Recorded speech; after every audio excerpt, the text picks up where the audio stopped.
machines and everything. So then we see also, while the monitors and the press are still in the room, they bring out the carriers, which are normal absentee ballot carriers.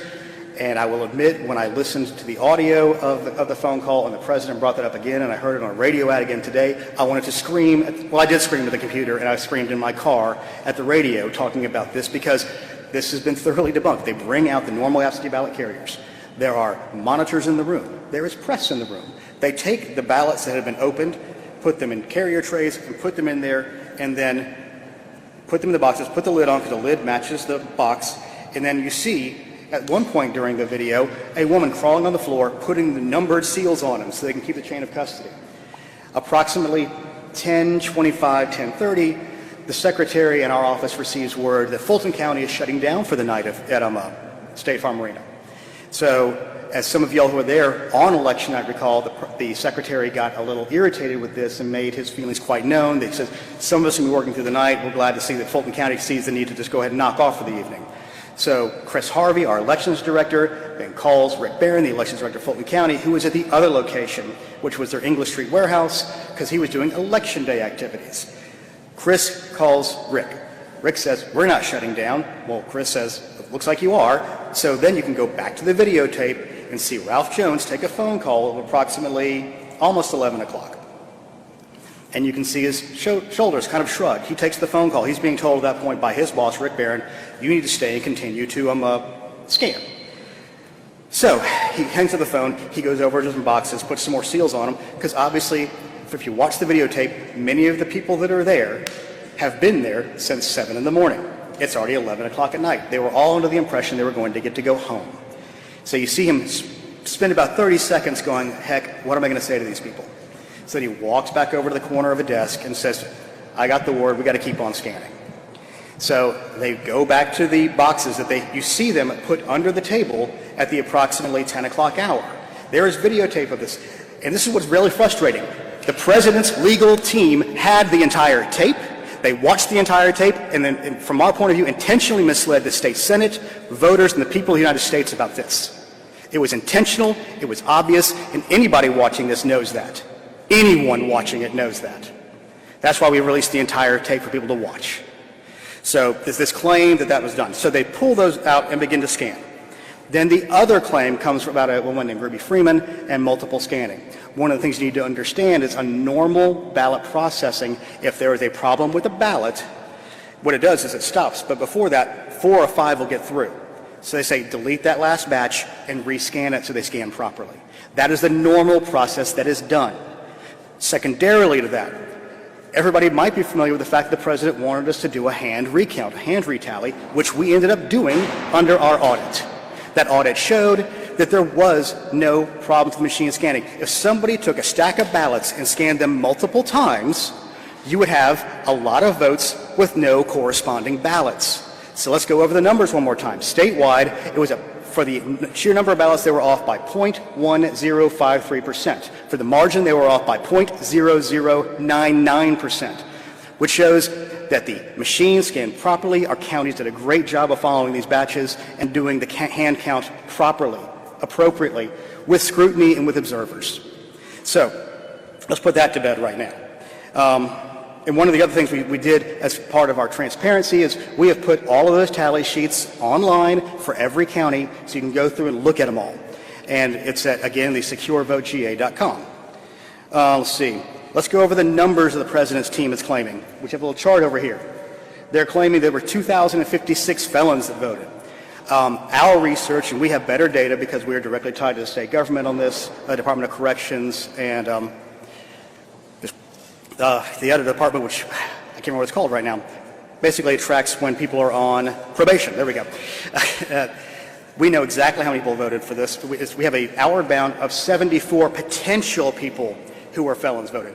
What that means is that's the biggest number it could be. We will investigate and find out some of these people completed their sentences. Some of these people have the same name and birth date, so there'll be some crossover there. So 74 is the outward bound. It's going to be lower than that. So let's be clear about that. Then there's the claim that 66,248 people below the age of 18 voted. The actual number is 0. Let me be clear, 66,000 versus 0. And the reason we know that is because the dates are on the voter registration.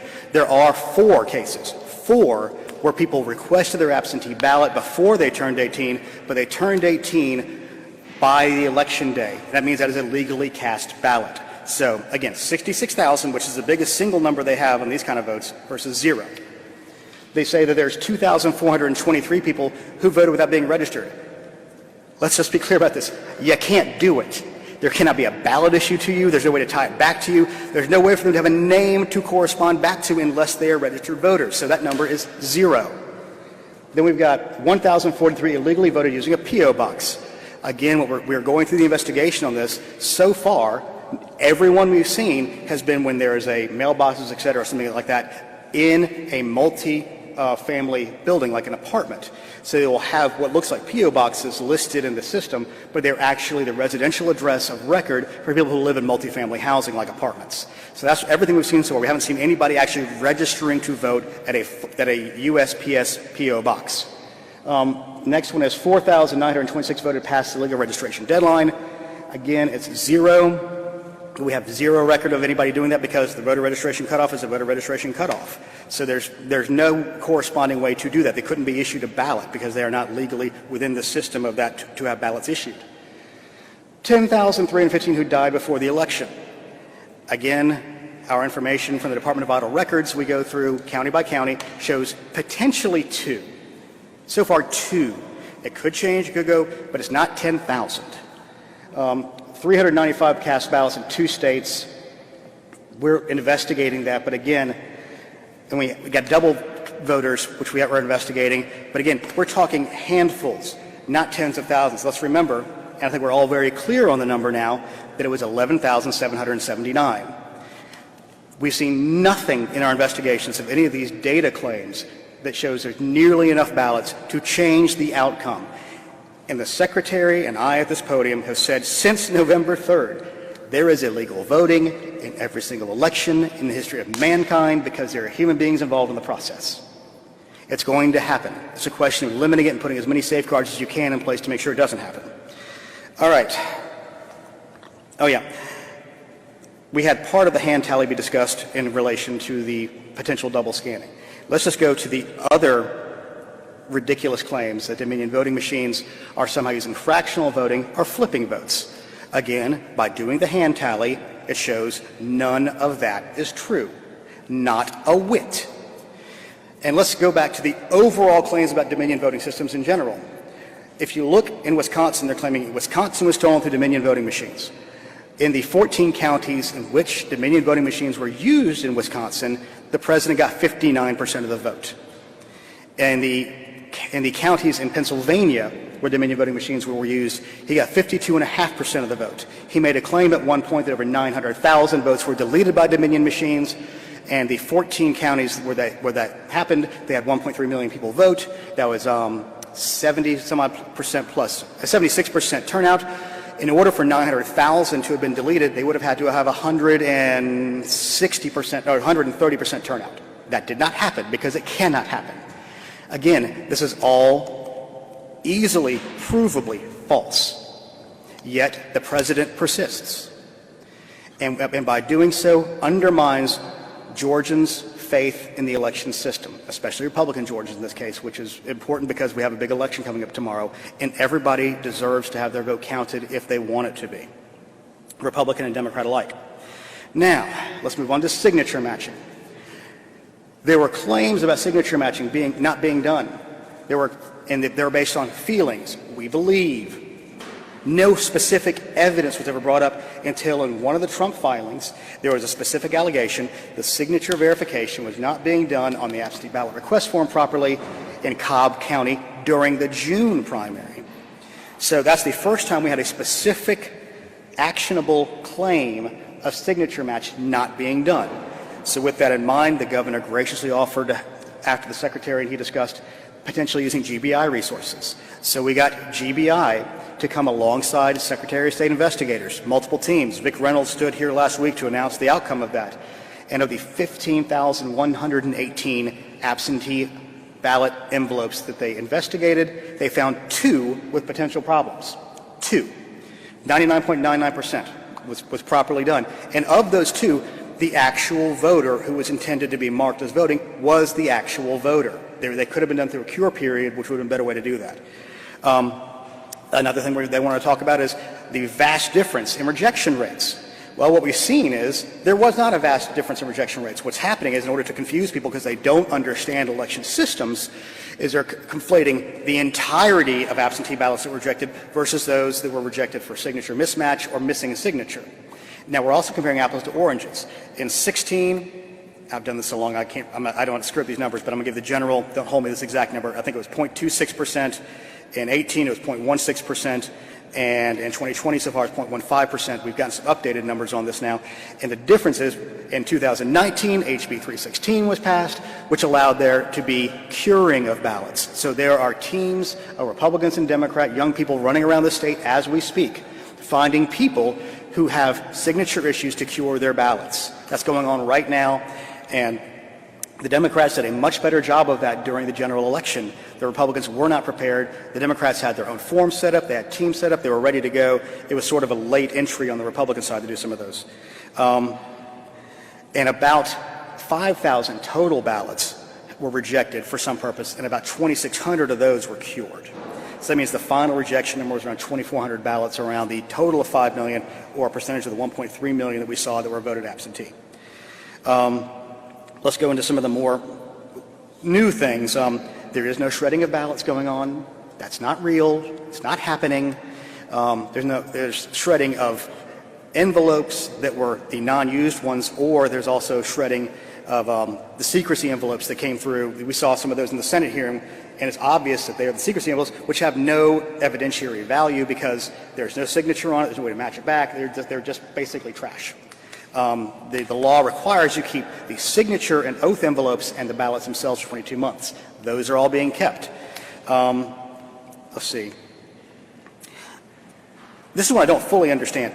No one is changing parts or pieces out of Dominion voting machines. That's not a real, I don't even know what that means. It's not a real thing. That's not happening. The president mentioned on the call yesterday, or from 2 days ago, that's, again, not real. I don't even know how exactly to explain that. Let's see. Secretary Raffensperger does not have a brother named Ron Raffensperger. That is also not real. The president tweeted that out as well. Let's see. I've got such a long list. Oh, yes, the other really fantastical thing we saw the other day was a potential hacking of Dominion equipment during a Senate hearing last week. That did not happen either. Let's go over a couple of reasons why. First of all, ballot marking devices and scanners, neither one have modems. It's very hard to hack things without modems. There's nothing to talk to. So let's get that clear. The poll pads, which is a no-ink device, does have the ability to connect to Wi-Fi, which we use it for loading purposes and in case there's an issue on election day, but they are not hooked up live all the time. And if they saw anything, they could see traffic back and forth, but it would basically be like watching a river go by. You couldn't get in. It's essentially, if they did this, which we have no proof of. We have claim after claim after claim with zero proof. Zero. And signed affidavits are part of an evidentiary trail, but they have to be investigated. And let's remember, everybody who came and gave testimony, it was public comment, at the state Senate hearing. This office was never asked to come and discuss those items with that state Senate subcommittee. That didn't happen either, which I find interesting because obviously they're making wild claims that, again, undermine people's faith in the system. Let's see. Oh, yeah, this is another one that came over the weekend from the founder of Overstock.com, that they had found thousands and thousands of fake ballots in Fulton County warehouse. For any of you all in the press who have been to the Fulton County warehouse, these are the emergency ballots that have been sitting in that warehouse since before the November election, very much in plain view of everybody to see. And what happened, the reason they had a high number, first of all, every county has to have those emergency ballots by rule. The state election board rule says you have to have 10% of the available ones for each polling location, and they have to be printed for that polling location for the ballot style so they can track it properly. In Fulton County's case, y'all may remember that there was a COVID outbreak in their warehouse not long before the logic and accuracy testing period was happening for the general election. In a very wild abundance of caution. They had what they referred to as not Plan A, not Plan B, but they referred to it as Plan C, which was if we can't get people in to do the logic and accuracy testing on all of our equipment, we're going to print up 100% of our ballots we need to let hand-marked ballots be what we have to do if we cannot get the machines done. They did that out of an abundance of caution, given the unknowable unknowns surrounding COVID and their ability to get employees in to do that. They were thankfully able to get the employees in. Dominion staff came in to help them make sure they got the logic and accuracy test done, so they were able to deploy all of their BMDs and their BMD carriers and scanners, so they didn't have to use those ballots, but that's why those ballots existed. They are not fake ballots. They are real ballots. They are unused ballots. And what I find really interesting about this is they were in shrink-wrapped items in boxes that are sealed. What can you do with those? They're sitting right there. Everybody saw them. Let's see. Trying to think what other, here's part of the problem, y'all. I sit down and try to write down everything that we see that comes over the internet as a potential thing of disinformation. It gets exploded. We all look at these things. We know there's lots of bots that are doing it. We have foreign powers that are pushing some of these things at the same time. So here's the takeaway from all this. This office has been open and transparent. We are continuing investigations. There are questions about pristine ballots. That's one last thing, the pristine ballot thing. There are 3 reasons you can have the quote-unquote pristine ballot, which is essentially the absentee/emergency/provisional ballot. There's first one. Military and overseas voters oftentimes will get what they call an electronic ballot. What happens is once we get the ballot built, starting the 49th to the 45th day, we will send emails out to those people who want to have electronic ballot delivery, which is many of our military servicemen and women. So they take that, they print it, and they bubble in their choices.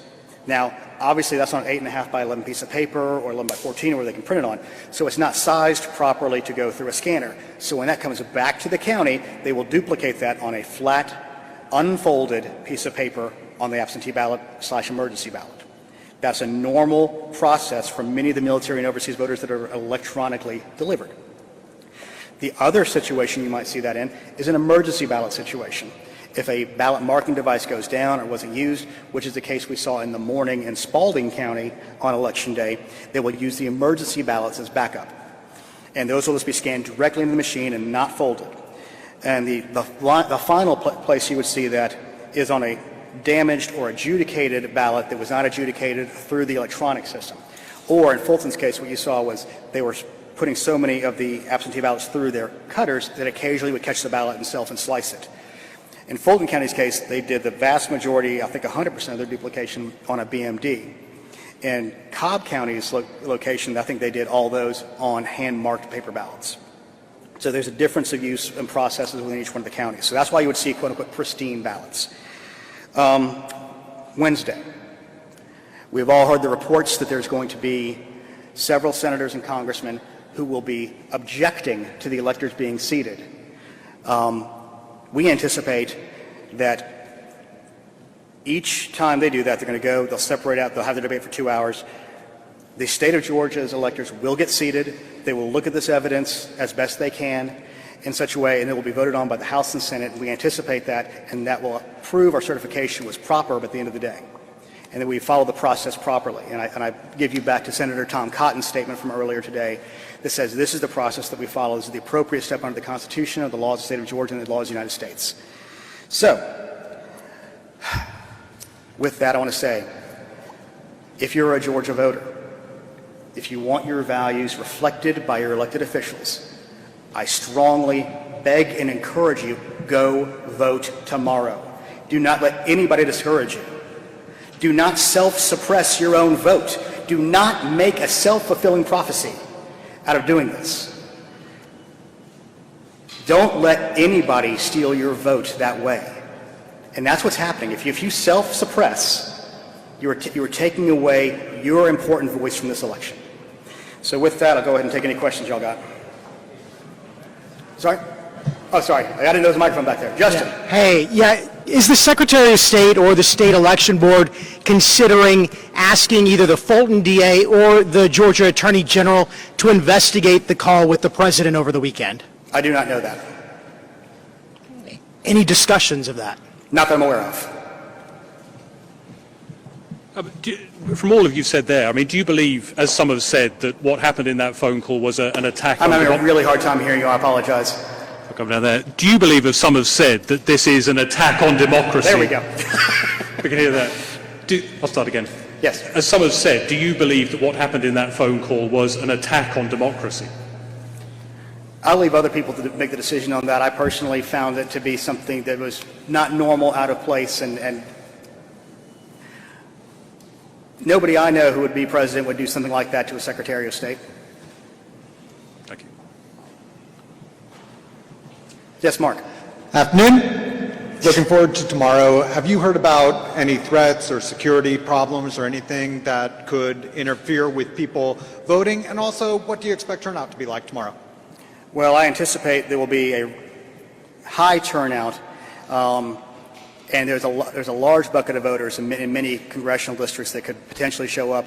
We anticipate there could be any number of potential threats out there that could be attempting to encourage or discourage turnout. We encourage everybody to please turn out and be safe, be smart, and don't let anybody get in the way of you casting your vote. And have you heard about any threats? Will there be extra security? We've discussed with GBI, FBI, and sheriff's departments potentially there being threats, and we've seen some of that nature potentially out there. They're under investigation. Yes, ma'am. Hi, Gabe. Blaine Alexander with NBC News. Following up very quickly on Justin's question, 2 members of the Board of Elections, the State Board of Elections, have called on the Secretary of State's office to investigate that phone call. How is the Secretary's office responding? Is there any plan to investigate, or will they block that? Will you block that investigation in any way? I'm not aware of any discussion specifically on that yet, but I'm sure it will be taken under advisement. And I'll ask you very quickly about the Secretary's desire to have that phone call recorded. Why did he want that call recorded? Was he concerned about anything improper being said, or that he may need to release it later? I think given the environment we're in right now and political situation that we're in and the history of the president, knowing that he sometimes doesn't necessarily characterize things as they might have actually occurred, it was out of an abundance of caution. But I'm sure many people, I'm sure the president's side recorded it too, so they might have been the ones that leaked part of that as well. Thank you. Matt Finn with Fox News National. Yeah. How do you interpret the president asking the Secretary of State to, quote, find votes on that phone call? Is it fair to say the president was asking the Secretary of State to fraudulently find or flip votes? I don't know if he was trying to fraudulently find the votes, but the thing is we have certified this election, so there are no more votes to find. And we will continue investigations. He has an election challenge. And one of the things that they were discussing on that phone call was they have sued the state of Georgia and the Secretary of State. There are rules of evidence to follow once you do that. Trying to go outside of that is an issue. And we've said, I believe we sent our lawyers and sent their lawyers a letter saying, if you want to dismiss your challenge, we're more than happy to share this data with you to show that your data is incorrect and you have in fact lost the state of Georgia. The Bureau of Investigation says there's an unprecedented number of threats statewide. Are you aware of any of those types of threats? I'm sorry, the unprecedented number of threats, what? The Bureau of Investigation says that there's an unprecedented number of threats that have come in statewide regarding the election. We're not sure the nature of those threats. Are you aware of what type of threats you guys may get? We're aware of some, but we're trying to not discuss in too much detail about that while I try to investigate and find out what the actual nature of those threats may be. Hey, Gabe. Konstantin Turopin with CNN. This is now the second sort of conversation that the Secretary of State that has been reported out on this topic. First it was Lindsey Graham earlier in November, and now the President. Has the Secretary of State's office been contacted by any other members of the Trump administration or GOP officials? Well, I mean, our office is contacted by Democrats, Republicans alike pretty consistently to discuss election issues. So, yes, that has occurred. Specifically, it's a little bit of a broad question, I think, but we get contacted by members of the administration. We get contacted by Democrats. We get contacted by Republicans. Have you been contacted on the topic of some of these conspiracy theories that you've outlined today? No, I mean, no more than my normal of having to explain the ridiculousness of many of this piece of disinformation. So, thank you all very much. Excuse me, the Secretary